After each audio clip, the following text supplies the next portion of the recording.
خواهر کمبغل داریم و خدا تو را زنه، تو نخوا که خواهری تو کمبغل باشه و تو با فخر کنی که مال ما به زکات رسیده. این گونه زکات حرام جمع کردنش.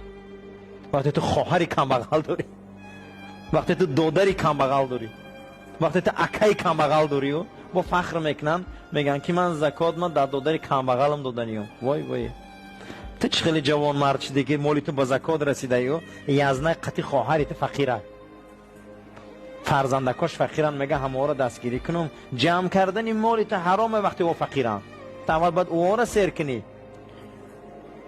جناب پیغمبر گفت ایمان هیچ کس کامل نمیشه از شما وقتی که شما خوراک گرم میخوره و پوشاک ملایم میپوشه، خیش و اقربای شما میگه ما این نداریم و خوراک نداریم. ایمان شما کامل میشه. شما جار نزنی از اون نماز، میگه